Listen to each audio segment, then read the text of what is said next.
Mummy, आपने ये बहुत अच्छा किया जो कि आप मुझसे मिलने के लिए यहाँ आ गए। अरे, आप आ गए ऑफिस से? देखो, हमसे मिलने के लिए कौन आया है। मम्मी और तुम्हारी छोटी साली काजल आई है। नमस्ते दामाद जी। हाँ हाँ ठीक है। आप फटाफट से जाओ और मेरे लिए एक गिलास पानी लेके आओ। हे भगवान, कितने दिनों के बाद आई है मेरी मम्मी। आप कम से कम नमस्ते तो अच्छे से कर लेते। तुम ऐसे कैसे बिहेव कर रही हो आज? क्या हो गया? मैंने बोल दिया ना, मुझे बहुत जोर से प्यास लगी है। और क्या हो गया, तुम्हारी मम्मी और बहन आई है तो चाय नाश्ता करवा इनको। लेकिन मेरे साथ बहस करने की तुझे कोई भी जरूरत नहीं है। मैंने तुमसे बोल दिया कि मेरे लिए एक गिलास पानी लेके आओ। ये तो नहीं कि पानी लेके आओ, उल्टा मेरे साथ बहस करने लग गई। और यदि ज्यादा ही तुम्हें अपनी मम्मी को नमस्ते करवाना है ना, तो ये लो, नमस्ते मम्मी जी। बस अब ठीक है। अरे दामाद जी, आप कैसे बात कर रहे हो काजल से? अरे मैं तो सोचती थी कि आप काजल को बहुत ही अच्छे से रखते होंगे, लेकिन आप तो मेरे सामने ही काजल से इस तरह से बात कर रहे हो। तो पीठ पीछे तो पता नहीं आप काजल से कैसे बात करते होंगे। ये तो बहुत ही गलत बात है दामाद जी। मैं तो आपके बारे में बहुत ही अच्छा सोचती थी। मैं तो सोचती थी कि आप मेरी बेटी से बहुत प्यार करते हो और मेरी बेटी को अच्छे से प्यार से रखते होंगे।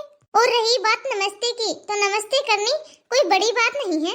यदि आप नहीं भी करते तो भी चलता, लेकिन कम से कम बात तो अच्छे से करो। अच्छे से बातचीत करो, अच्छे से व्यवहार रखो।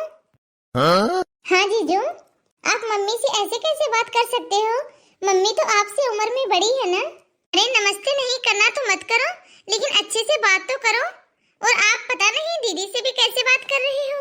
अरे जीजू, आप तो पढ़े लिखे हो, एजुकेटेड हो। आपसे मुझे ये उम्मीद बिल्कुल भी नहीं थी जीजू। तुम तो अपनी जबान के ऊपर लगाम रखो, ठीक है? जब बड़े बात कर रहे हो ना, तो छोटों को बीच में नहीं बोलना चाहिए, ठीक है?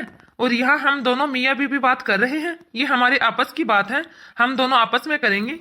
और आपने तो अपनी बेटी की शादी मेरे साथ कर ही दी है, तो इसमें आप लोग इंटरफेयर मत करो आप। तो अब तुम दोनों माँ बेटी को हम दोनों पति पत्नी के बीच बोलने की कोई भी जरूरत नहीं है। आप दोनों यहाँ पे मेहमान बन के आई हो तो मेहमान बन के रहो, ज्यादा घर में घुसने की जरूरत नहीं है। चाय नाश्ता करो और चुपचाप जाओ अपने घर। लेकिन हम दोनों मियाँ बीबी के बीच में आग लगाने की आप लोगों को कोई भी जरूरत नहीं है। ये तो नहीं कि अपनी बेटी को समझाएं, उल्टा भड़का रहे हो इसको। अरे ऑफिस से थक हार के घर आया हूं मैं। ये तो नहीं कि एक गिलास पानी लाके दे दे, बल्कि ऊपर से बहस करने में लगी हुई है। और मम्मी जी, आप भी इसका साथ दे रही हो, ये तो नहीं कि इसको समझाएं। अरे करण, तुम मेरे साथ तो बदतमीजी से बात कर रहे हो। कम से कम मेरी मम्मी और बहन से तो बदतमीजी से बात मत करो। इनके साथ तो तमीज से बात कर ही सकते हो। आखिरकार हो क्या गया है करण आपको? आप ऐसे क्यों बात कर रहे हो? हाँ, कर रहा हूँ मैं इन दोनों के साथ बदतमीजी। और यदि तुम चाहती हो ना कि मैं इन दोनों के साथ बदतमीजी नहीं करूँ, तो मेरे साथ बहस करने की बजाय तुम्हारे लिए यही अच्छा होगा कि मेरे लिए जाके पानी लेके आओ। नहीं तो मेरा सर इतना खराब हो रहा है कि गुस्से में मैं और कुछ भी बोल दूंगा। इसलिए मेरा मूड खराब मत कर। मेरा सर वैसे ही बहुत तेज दर्द हो रहा है। जल्दी से जा और मेरे लिए पानी लेके आ। अभी लेके आती हूँ। सारा मूड खराब कर दिया। मम्मी, जीजू को हम लोगों ने क्या समझा था और क्या निकले। हाँ बेटा, पता नहीं कितना परेशान करता होगा ये मेरी बेटी को। अरे बेटा, ये तो बहुत अच्छा हुआ जो कि आज हम लोग यहाँ आ गए और दामाद जी का असली रूप देख लिया हमने। अब तो मैं मेरी बेटी को एक मिनट के लिए भी यहाँ नहीं छोड़ूंगी। हरकतें तो देखो कैसी है इसकी। करण, पानी ले आई मैं आपके लिए। रख दो वहीं, आ रहा हूँ। मम्मी, मुझे बिल्कुल भी नहीं पता था कि करण आपके साथ ऐसे बदतमीजी से बात करेंगे। यदि मुझे पता होता ना कि आपके साथ ये बदतमीजी से बातें करेंगे, तो मैं आपको मना कर देती यहाँ आने के लिए। नहीं बेटा, ये तो अच्छा हुआ कि हम लोग यहाँ आ गए और हमने करण का ये वाला रूप देख लिया। अब तो हम बेटा तुम्हें एक मिनट के लिए यहाँ नहीं छोड़ेंगे। चल बेटा, तू हमारे साथ चल। नहीं मम्मी, ऐसा बिल्कुल भी नहीं है। करण ऐसे तो बिल्कुल भी नहीं है। लेकिन पता नहीं मम्मी क्यों आज वो ऐसे उल्टा सुल्टा क्यों बोल रहे हैं। वो मेरे साथ भी इतनी बदतमीजी से बात कर रहे हैं, बल्कि आज तक मेरे साथ उन्होंने बदतमीजी से बिल्कुल भी बात नहीं की है। मुझे बहुत ही ज्यादा शर्मिंदगी महसूस हो रही है मम्मी। मैं आप लोगों को बता भी नहीं सकती मम्मी कि मैं कैसा महसूस कर रही हूँ। मुझे माफ कर देना मम्मी, मेरी वजह से आपको यहाँ आके कितना कुछ सुनना पड़ा। नहीं नहीं बेटा, शर्मिंदगी तो मुझे महसूस हो रही है कि मैंने कैसा लड़का ढूंढा तेरे लिए और कैसा घर ढूंढा मैंने तेरे लिए, जो कि हमने तुम्हारे लिए ऐसा लड़का ढूंढा। बेटा मैं तो सोचती थी कि दामाद जी तेरी बहुत ही ज्यादा केयर करते हैं, बहुत ही परवाह करते हैं वो तुम्हारी, वो तो तुम्हें पलकों पे रखते होंगे। मैं तो बेटा बस यही देखने के लिए यहाँ आई थी कि तुम दोनों कैसे रह रहे हो, तुम दोनों खुश तो हो। लेकिन जब यहाँ आके देखा तो मुझे बहुत बुरा लग रहा है बेटा, तुम दोनों को ऐसे देखकर। दीदी क्या जीजू सचमुच आपके साथ ऐसा व्यवहार करते हैं? हमें तो लग रहा था दीदी कि जीजू बहुत अच्छे हैं, लेकिन यहाँ आके देखा यहाँ तो सब अलग है। नहीं पायल, करण ऐसे बिल्कुल भी नहीं है। इन्होंने आज तक मेरे साथ ऊंची आवाज में बात तक नहीं की है। ये कभी भी मेरी बेइज्जती नहीं करते, कभी भी ये मेरे साथ बदतमीजी से बात नहीं करते। लेकिन आज तो मैं खुद हैरान हूँ कि इनको हो क्या गया है।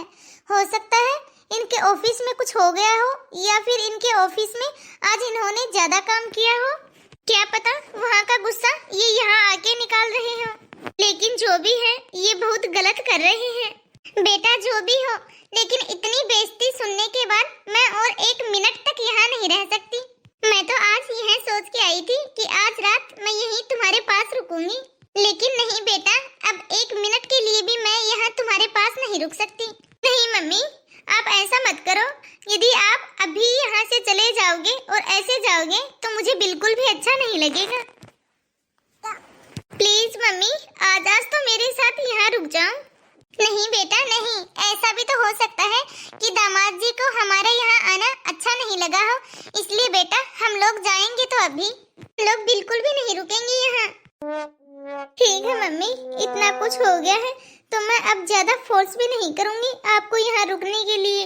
एक काम करती हूँ मम्मी, मैं आप दोनों के लिए एक टैक्सी बुक कर देती हूँ, आप दोनों उसमें चले जाना। नहीं बेटा, हम अपने आप चले जाएंगे। तू पहले से ही इतनी ज्यादा परेशान है, और परेशान मत हो बेटा। हाँ हाँ दीदी, आप टेंशन मत लो, हम लोग खुद ही चले जाएंगे। हाँ अब बोलो, क्या बात करनी है? नहा धो के फ्रेश हो गया मैं। करण, मम्मी और पायल घर वापस जा रहे हैं। अच्छा, क्या बात है इतनी जल्दी? मुझे तो लग रहा था कि आज रात हम लोग बैठेंगे साथ में और ढेर सारी बातें करेंगे। चलो कोई बात नहीं, जा रहे हैं तो जाने दो। वैसे नाश्ता वगैरह तो करवा दिया होगा ना तुमने इन लोगों को? नाश्ता तो करवा ही दिया होगा तुम्हारे मायके वाले जो हैं। अच्छा तो मम्मी जी, यदि आप लोग जा ही रहे हो तो नीचे बिल्डिंग के पास मेरे ढेर सारे जूते पड़े हैं, वहीं बगल में एक मोची बैठता है, उसको देते हुए जाना, वो पॉलिश कर देगा। कम से कम 5-7 जूतों की जोड़ी है, लेते जाना आप। अब मैं नीचे जाऊंगा तो खामखा मेहनत लगेगी मुझे भी। आप लोग जा ही रहे हो तो देते हुए जाना, ठीक है मम्मी जी? क्या तुम्हारा दिमाग तो ठीक है ना करण? हाँ? जब से मेरी मम्मी यहाँ आई है तब से तुम उनकी बेइज्जती पे बेइज्जती करे जा रहे हो। लेकिन बस अब बहुत हुआ, अब तो हद ही हो गई। मेरी मम्मी क्या आपकी नौकरानी है? मेरी मम्मी यहाँ मुझसे मिलने के लिए पहली बार आई है और आप इनसे मिलने के बजाय इनसे ये बोल रहे हो कि ये अब इनके जूते जाके मोची को दे दे। अरे ऐसा भला कौन करता है किसी के साथ? करण, आपने तो सारी हदें पार कर दी। मुझे ऐसा बिल्कुल भी नहीं लगा था। मुझे आपसे ये उम्मीद बिल्कुल भी नहीं थी कि आप मेरी मम्मी की इतनी ज्यादा बेइज्जती करोगे। यार तुम ये रोना धोना मत करो मेरे सामने, सिचुएशन को इतना भी सीरियस मत बनाओ। अरे हो क्या जाएगा जब मम्मी जी मेरे जूते ले जाके मोची को दे देगी तो? मम्मी जी कोई घिस थोड़ी ना जाएगी। हाँ बेटा, बिल्कुल सही बोल रहे हो तुम। यदि मैं तुम्हारे जूते जाते हुए मोची को देती हुई जाऊंगी तो मैं कोई घिस थोड़ी ना जाऊंगी। पर बेटा, बात करने का भी एक तरीका होता है। जब से आए हैं तब से तुम हमारे साथ उल्टी ही बातें करे जा रहे हो। बेटा ये कौन सा तरीका है बड़ों के साथ बात करने का? और बेटा मैं क्यों दूंगी तुम्हारे जूते मोची को? मैं तुम्हारे घर की नौकरानी हूँ क्या?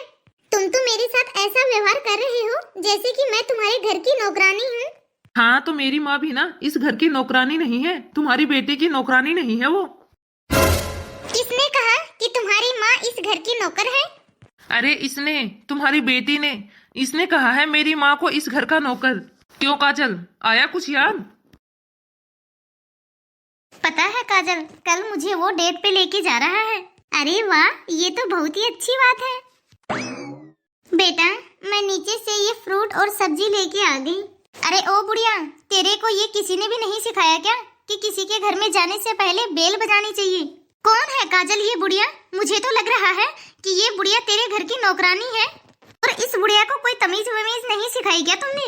इस बुढ़िया को, अरे घर की नौकर है तो नौकर की तरह रहे, मालिक की तरह घर के अंदर घुसी आ रही है। अब खड़ी क्या है यहाँ पे? जा अंदर जा। और तू क्या ऐसे देख रही है काजल? बोल ना इस बुढ़िया को अंदर जाने के लिए। आजकल के नौकर भी ना पता नहीं अपने आप को क्या समझते हैं। हाँ, जाओ अंदर जाओ, मैं देख लूंगी सब्जी और फ्रूट। तुम तब तक जाके कोई दूसरा काम कर लो, फालतू में ही यूं खड़ी होके हमारी शक्ल देख रही हो। जाओ अब अंदर जाओ। तूने भी ना काजल, पता नहीं ये कैसे बूढ़े बूढ़े नौकर रख रखे हैं। हाँ यार, बस वो ऐसे ही। काजल, तुम्हारी दोस्त ने तुम्हारे सामने मेरी माँ को नौकरानी कहा, उनको इस घर की नौकरानी कहा, और तुम चुपचाप वहां बैठ के उसकी सारी बातें सुनती रही।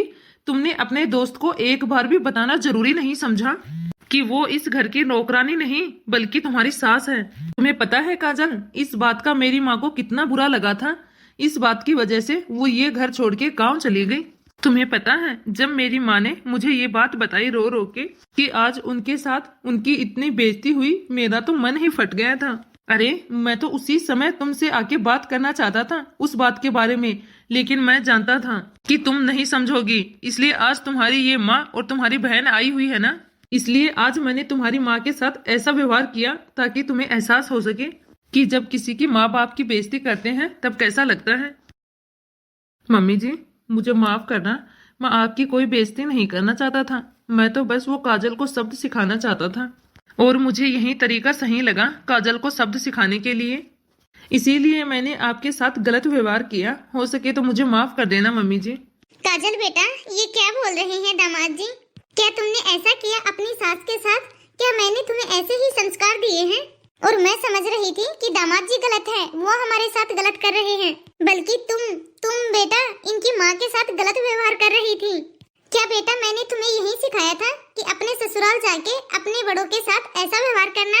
यदि तुम अपने मायके में अपने माँ बाप को छोड़ के आई हो तो यहाँ ससुराल में तुम्हारे सास ससुर तुम्हारे माँ बाप हैं। ये क्यों भूल गई तुम? मुझे तो शर्म आती है ये सोच के कि तू मेरी बेटी है। शायद मेरी ही संस्कारों में कोई कमी रह गई, मैं ही तुम्हें अच्छे संस्कार नहीं दे पाई, जिसके कारण तू अपने ही दोस्त के सामने अपनी ही सास को नौकर बोल रही है। दामाद जी, आप प्लीज मुझे माफ कर दो। मैं तो आपके बारे में ही गलत सोच रही थी, लेकिन यहाँ तो उल्टा ही निकला। मेरी खुद की बेटी ने ही आपके साथ इतना गलत किया है। मैं तो तुमसे यही कहूंगी काजल कि जाके अपनी सास के सामने माफी मांगना और उनको गांव से वापस यहाँ लेके आना। जब दामाद जी ने मेरे साथ बदतमीजी की, तुम्हारे साथ बदतमीजी की, तब तुम्हें कितना बुरा लगा। लेकिन अब तुम ही सोचो बेटा, जब तुमने दामाद जी की माँ के साथ बदतमीजी की, तुमने उन्हें अपने दोस्त के सामने नौकर बोला, तो दामाद जी को कितना बुरा लगा होगा, तुम्हारी सास को कितना बुरा लगा होगा। मम्मी मुझे माफ कर दो। करण, तुम भी मुझे माफ कर दो प्लीज। आज मुझे एहसास हो गया है कि जब किसी को बेइज्जत किया जाता है तब कितना बुरा लगता है। बिल्कुल सही तरीका चुना करण तुमने मेरे जैसे को शब्द सिखाने का। और आज मैं आपसे प्रॉमिस करती हूँ करण कि मैं मम्मी जी से माफी मांगूंगी और उनको यहाँ वापस लेके आऊंगी। अच्छी बात है काजल कि तुम्हें अपनी गलती का एहसास हो गया। मैं तुम्हारी मम्मी की बिल्कुल भी बेइज्जती नहीं करना चाहता था, उनको नीचा नहीं दिखाना चाहता था, बस तुम्हें उस दर्द का एहसास कराना चाहता था जो दर्द मैं सहन कर रहा था। हाँ, मैं मानता हूँ कि मेरा तरीका गलत था, लेकिन मेरे पास और कोई दूसरा तरीका नहीं था तुम्हें समझाने के लिए। हाँ तो दोस्तों, आप सभी को कैसी लगी आज की हमारी यह कहानी? आज हम इस कहानी के माध्यम से आपको यह सिखाना चाहते थे कि अपने से बड़ों की इज्जत करनी चाहिए। आदमी कोई भी हो, कैसा भी हो, हमें उसे नीचा नहीं दिखाना चाहिए। हालांकि हमें किसी भी इंसान की अच्छे से इज्जत करनी चाहिए। यदि हम किसी दूसरे के माँ बाप की इज्जत नहीं करेंगे तो वह व्यक्ति भी हमारे माँ बाप की इज्जत नहीं करेगा। बाकी आपको यदि इस स्टोरी में कोई कमी लगी हो तो हमें जरूर बताना। यदि वीडियो अच्छी लगी हो तो वीडियो को लाइक और अपने परिवार दोस्तों में जरूर शेयर करना। और यदि अभी तक आपने हमारे इस चैनल को सब्सक्राइब नहीं किया हो तो फटाफट से हमारे चैनल को सब्सक्राइब कर देना। ताकि ऐसी ही कहानियाँ और आगे आपको देखने को मिलती रहें। धन्यवाद।